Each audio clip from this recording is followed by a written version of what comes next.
Parmi les 71 lauréats du Nobel de l'économie, nombreux sont ceux que l'on entend peu dans le débat public. Ce n'est pas le cas de Joseph Stiglitz, récompensé en 2001. Il a fait du bruit en critiquant sévèrement deux institutions qu'il connaît bien pour y avoir travaillé, la Banque mondiale et le Fonds monétaire international. Stiglitz fustige les politiques d'austérité, dénonce le pouvoir des banques et vante la régulation des marchés. En pleine crise de l'euro, il vient de sortir un nouvel ouvrage. Son titre, Le prix de l'inégalité. Mike Moiser l'a rencontré à Berlin.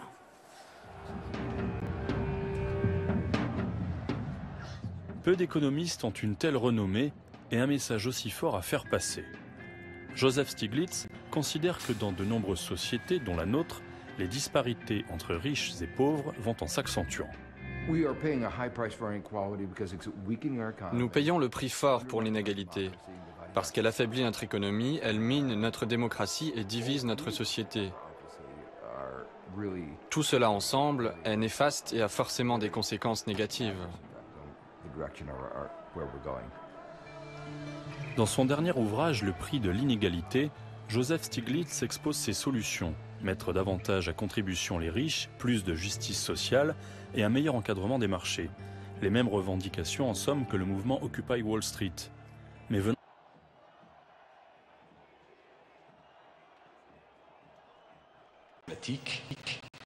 des mesures supplémentaires. Enfin, les pays avec un surplus de balance des paiements doivent consommer plus. Je dois dire, pendant sous le contrôle d'Alain Juppé et de François Baroin, qu'il y a une bonne atmosphère. On va travailler beaucoup cette nuit, bien sûr, sur la rédaction du communiqué final, mais les pays ont un excédent, témoignent d'une volonté d'aide à la relance de la croissance mondiale. Beaucoup de manifestants réclament la démission du Premier ministre Mariano Rajoy et un référendum sur sa politique de rigueur. Certains en ont même les larmes aux yeux. L'Espagne va très mal. Avec ce gouvernement, on va droit au naufrage. Et ça, même la dictature n'était pas arrivée à le faire. Le gouvernement de Rajoy est en train de donner le coup de grâce à l'Espagne. Ce qui pousse les gens dans la rue, c'est un immense désespoir. Les Espagnols savent qu'ils doivent se serrer la ceinture, mais les mesures décrétées par le gouvernement sont si brutales qu'ils se sentent pris à la gorge. Cette manifestation ne sera probablement pas la dernière en Espagne. Il est vrai, je ne vous le cacherai pas, que l'essentiel des débats furent consacrés à la zone euro. Avec la chancelière Merkel, nous avons rendu compte de la réunion du 27 octobre. Nous avons indiqué la volonté européenne d'aller très vite dans la mise en œuvre du FESF. Candidat à la présidence de la Banque centrale européenne, parce que je crois honoré d'être considéré comme candidat à la présidence de la Banque centrale européenne, parce que je crois vraiment que l'Union économique et monétaire, tout comme l'euro, représente un succès qui doit être préservé pour tous nos concitoyens. I'm honored to be... Mais rien n'arrête Goldman.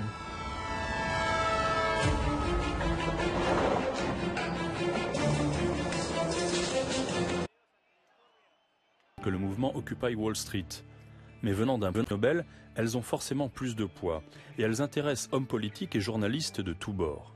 À Berlin, étaient présents aussi bien des reporters d'un quotidien de gauche que le rédacteur d'un journal économique suisse.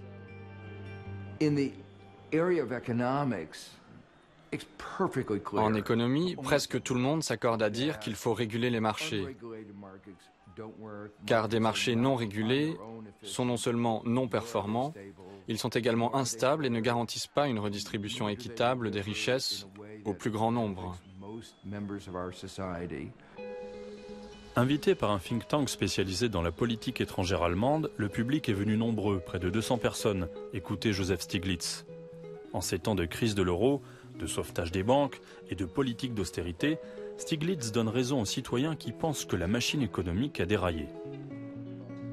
L'économiste accuse la politique d'avoir échoué et surtout, il lui reproche d'avoir laissé le champ libre aux banques.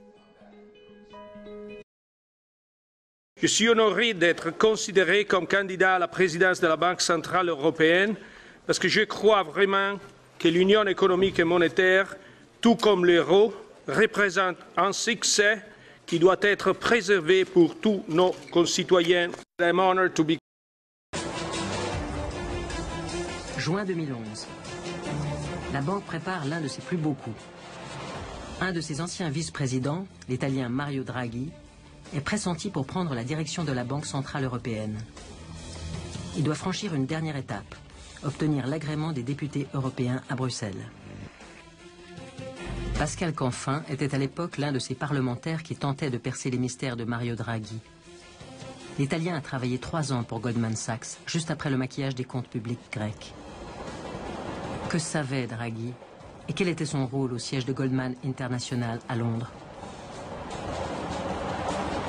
Le fait que Mario Draghi, entre 2002 et 2005, ait été associé à ce genre de manipulation, puisqu'il était responsable de Goldman Sachs pour les États souverains, donc on ne peut pas imaginer qu'il n'était pas au courant, même s'il n'a pas forcément initié la chose, il était au courant.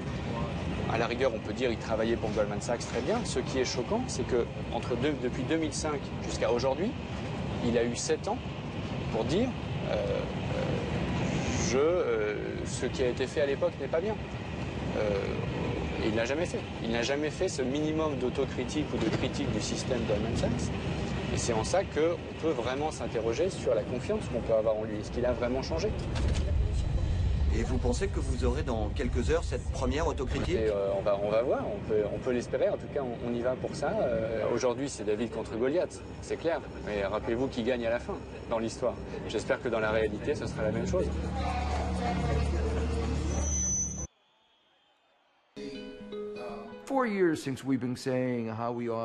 Cela fait 4 ans que nous disons qu'il faut limiter l'influence des banques, qu'il faut les empêcher de spéculer à grande échelle, qu'il faut arrêter les abus sur les commissions de cartes de crédit, arrêter les bonus excessifs, etc. Nous discutons de tout cela depuis 4 ans et presque rien n'a été fait. Pourquoi ?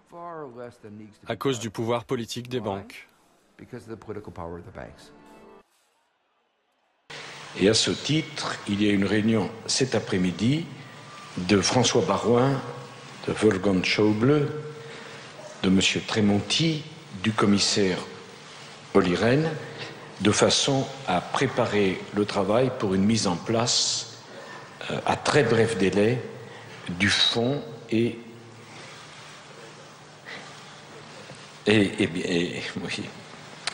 le secrétaire d'État au Trésor américain qui était également dans la réunion.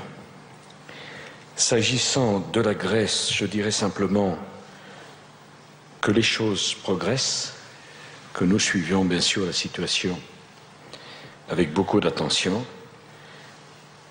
Je crois pouvoir dire que le message qui a été adressé à l'ensemble de la classe politique grecque hier par l'Allemagne et la France a facilité une prise de conscience qui, si elle devait se confirmer, serait saluée unanimement par tout le monde. Nous avons entendu également le rapport de Bill Gates sur le développement et le rapport de Tidjane Thiam. Monsieur Gates comme Monsieur Thiam ont fait un travail absolument remarquable. Le message de Joseph Stiglitz est clair. Il faut réformer l'économie et la politique afin de mieux redistribuer les richesses. À voir l'enthousiasme du public, il est clair que l'économiste a su trouver les bons mots. Et pendant que l'Europe redoute un appauvrissement Je suis honoré général... d'être considéré comme candidat à la présidence de la Banque centrale européenne.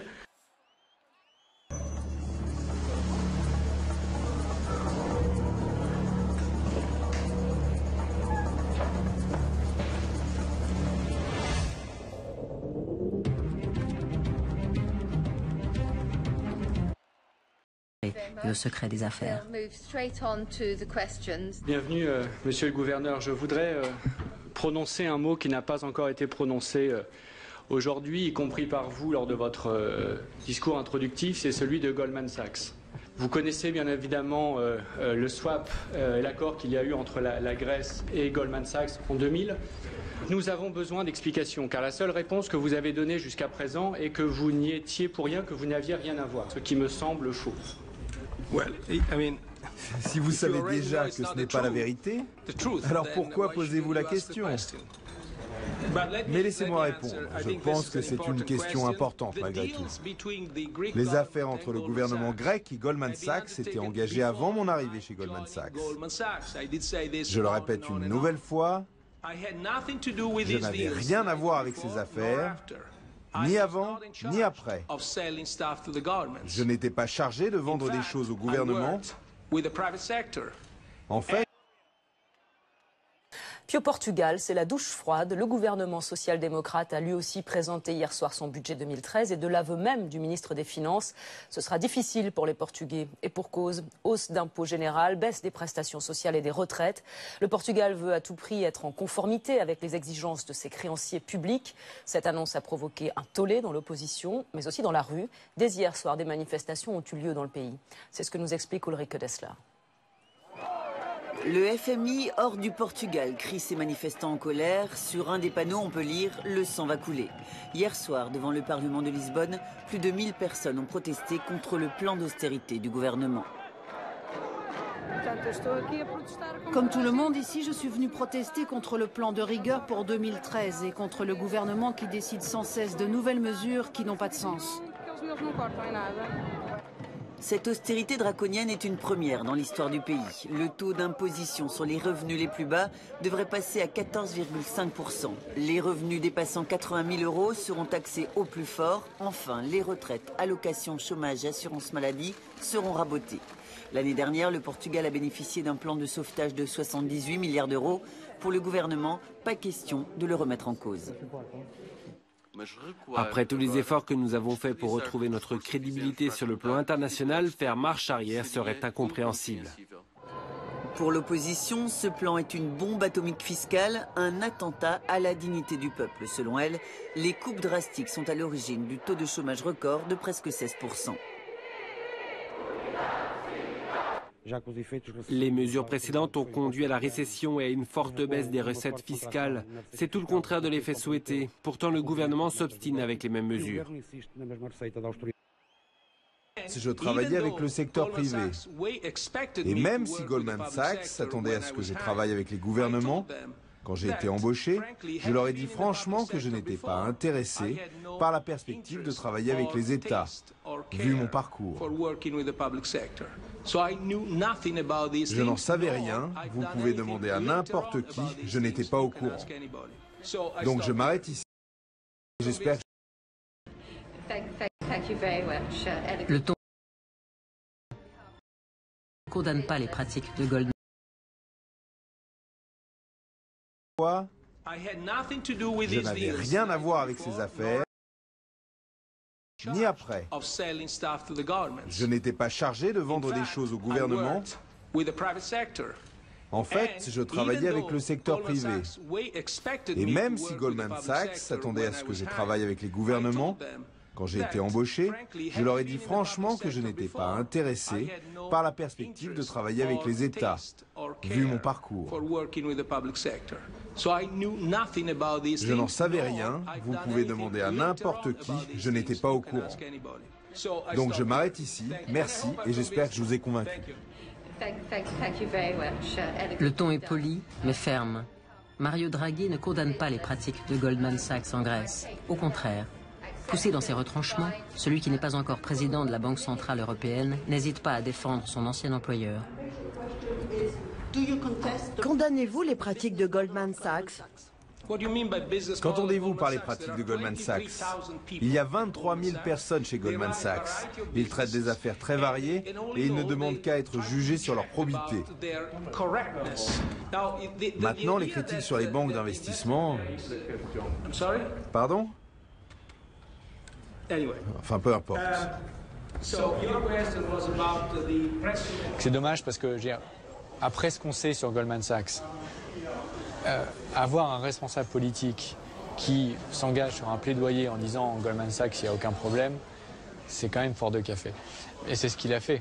C'est ce que je pense qu'il n'avait pas prévu de faire et c'est ce qu'il a commencé à faire. Malheureusement, quelques dizaines de secondes. Mais je pense que ça suffit à éclairer quel est le fond de sa pensée. En ça, c'est intéressant. Les syndicats ont appelé le pays à une grève générale le 14 novembre prochain. Et puis voilà des déclarations qui ne manqueront pas de faire réagir ses partenaires européens. D'après l'agence allemande DPA, le ministre des Finances, Wolfgang Schäuble, propose de nouvelles modifications des traités pour donner plus de pouvoir au commissaire européen des affaires économiques. Il pourrait ainsi retoquer les budgets nationaux qui ne respectent pas les limites de déficit public ou de dette. Des propos tenus aujourd'hui dans l'avion qu'il ramenait d'une visite en Asie.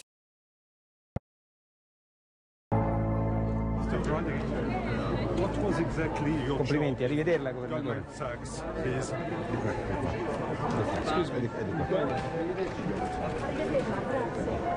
4 mois plus tard, à l'Opéra de Francfort, le Gotha européen célèbre en grande pompe le départ de Jean-Claude Trichet et le sacre de Mario Draghi à la tête de la Banque centrale européenne.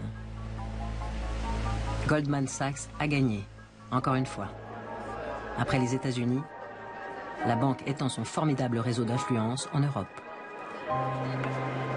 Outre Mario Draghi, Goldman a recruté de nombreuses personnalités de premier plan. L'Italien Mario Monti, ancien commissaire européen à la concurrence, devenu le chef du gouvernement italien, a longtemps travaillé comme conseiller international de la banque. Tout comme son compatriote, Romano Prodi, lui aussi ancien président du Conseil italien et président de la Commission européenne. En Allemagne, c'est Ottmar Hissing, un ancien économiste en chef de la Banque centrale européenne, qui relaye la bonne parole de Goldman Sachs. Au printemps 2010, il fut l'un des premiers à parier sur un éclatement de la zone euro. En Grande-Bretagne, c'est un autre ancien commissaire européen, Peter Sutherland, qui dirige la branche internationale de Goldman. Il s'appuie sur Lord Griffiths, l'ancien conseiller de Margaret Thatcher, et peut compter sur les réseaux du Portugais Antonio Borges, l'ex-directeur Europe du Fonds monétaire international, et du Français Charles de Croisset, l'ancien patron du Crédit commercial de France, devenu vice-président de Goldman Sachs Europe. Derrière ces têtes d'affiche, Goldman s'est doté d'une armée de lobbyistes et d'anciens fonctionnaires européens qui ont fait de Bruxelles leur place forte. Ainsi travaille Goldman Sachs sur le vieux continent, invisible aux yeux du public, mais incontournable dans les coulisses du pouvoir, au service d'une oligarchie, une caste mêlant financiers, économistes et hommes politiques.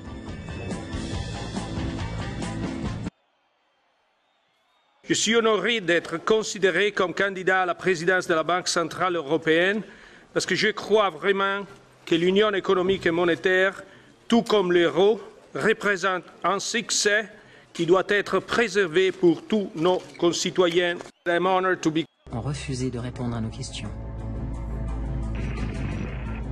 Jean-Claude Trichet est le seul dirigeant du monde bancaire international à avoir accepté de nous recevoir.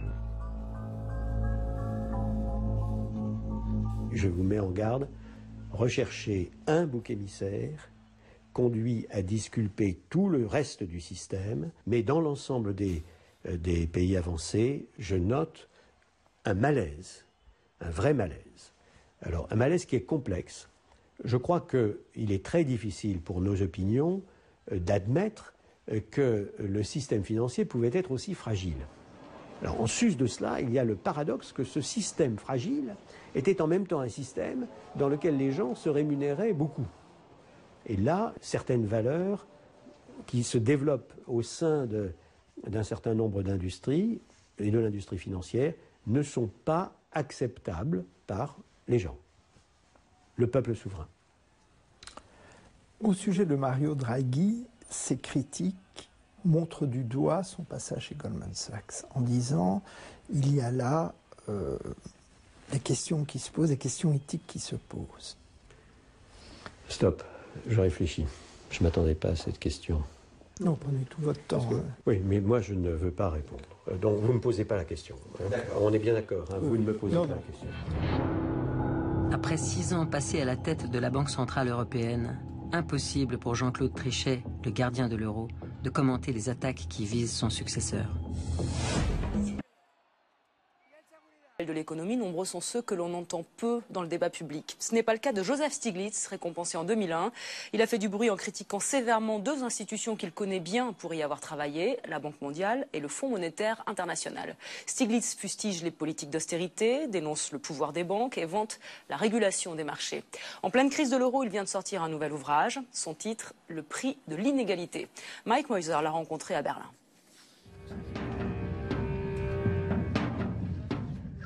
Peu d'économistes ont une telle renommée et un message aussi fort à faire passer. Joseph Stiglitz considère que dans de nombreuses sociétés, dont la nôtre, les disparités entre riches et pauvres vont en s'accentuant. Nous payons le prix fort pour l'inégalité. Parce qu'elle affaiblit notre économie, elle mine notre démocratie et divise notre société. Tout cela ensemble est néfaste et a forcément des conséquences négatives. Dans son dernier ouvrage, Le prix de l'inégalité, Joseph Stiglitz expose ses solutions. Mettre davantage à contribution les riches, plus de justice sociale et un meilleur encadrement des marchés. Les mêmes revendications en somme que le mouvement Occupy Wall Street. Mais venant d'un prix Nobel, elles ont forcément... Elle disparaît.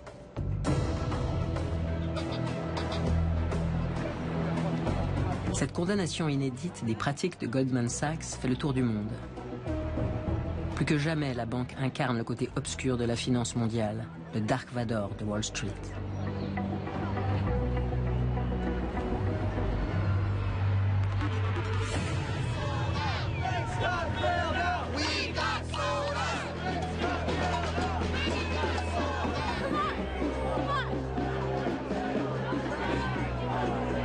Des deux côtés de l'Atlantique, de nouvelles lois ont été votées. Limitation de la prise de risque des banques, transparence accrue des transactions, encadrement des bonus des dirigeants. Pas de quoi faire trembler Goldman Sachs, le maître de Wall Street. En imposant son modèle et ses hommes, Goldman a échappé au contrôle des peuples et influence aujourd'hui directement la gouvernance mondiale. Goldman Sachs fait partie d'un système qui est très nuisible pour la société américaine, pour la démocratie et pour l'économie mondiale. Et quelle est votre solution? Nous n'avons pas besoin de banques de cette taille. Nous devrions les casser, en faire des banques plus petites.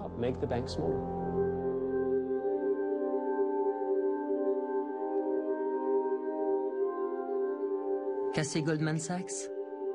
À ce jour, aucun gouvernement n'a osé s'attaquer à la banque qui dirige le monde. Joseph Stiglitz expose ses solutions. Mettre davantage à contribution les riches, plus de justice sociale et un meilleur encadrement des marchés. Les mêmes revendications en somme que le mouvement Occupy Wall Street. Mais venant d'un prix Nobel, elles ont forcément plus de poids et elles intéressent hommes politiques et journalistes de tous bords. À Berlin, étaient présents aussi bien des reporters d'un quotidien de gauche que le rédacteur d'un journal économique suisse.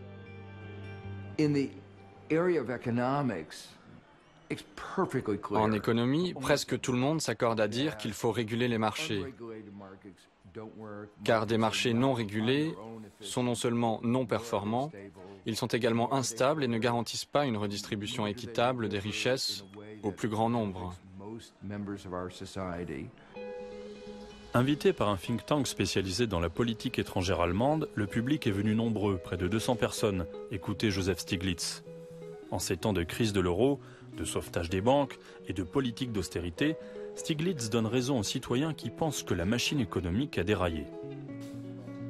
L'économiste accuse la politique d'avoir échoué et surtout, il lui reproche d'avoir laissé le champ libre aux banques.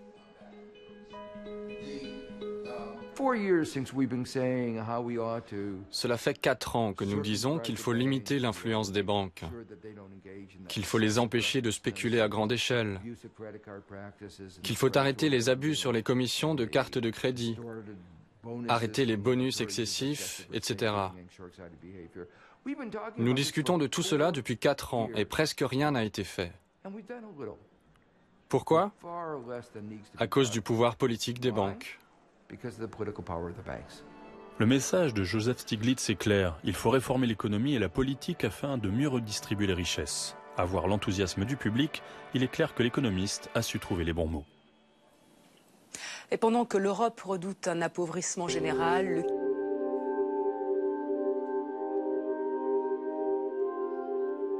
Casser Goldman Sachs? À ce jour, aucun gouvernement n'a osé s'attaquer à la banque qui dirige le monde. Qu'avons-nous fait pour rendre le système plus sûr? Einstein disait « Répéter plusieurs fois la même chose et espérer un résultat différent est une forme de folie ». Alors nous répétons les mêmes erreurs commises en 2004, 2005, 2006, 2007 et 2008 et nous attendons un résultat différent? Est-ce que Goldman survivra? Cela me fait penser à certains animaux dominants, comme le requin, le rat, la guêpe. Ils sont à la fois effrayants et exceptionnels. Ils ont survécu aux météorites, aux extinctions massives. Et ils survivront probablement à l'espèce humaine.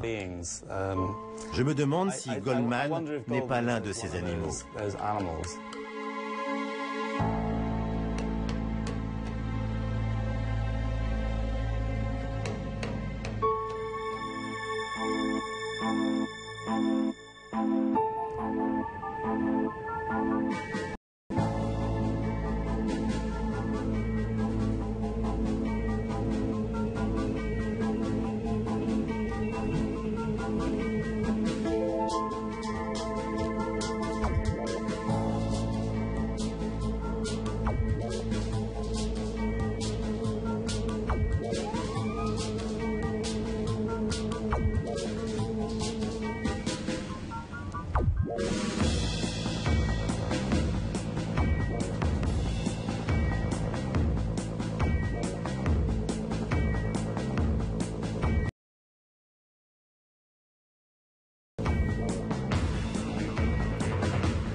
Parmi les 71 lauréats du Nobel de l'économie, nombreux sont ceux que l'on entend peu dans le débat public. Ce n'est pas le cas de Joseph Stiglitz, récompensé en 2001. Il a fait du bruit en critiquant sévèrement deux institutions qu'il connaît bien pour y avoir travaillé, la Banque mondiale et le Fonds monétaire international. Stiglitz fustige les politiques d'austérité, dénonce le pouvoir des banques et vante la régulation des marchés.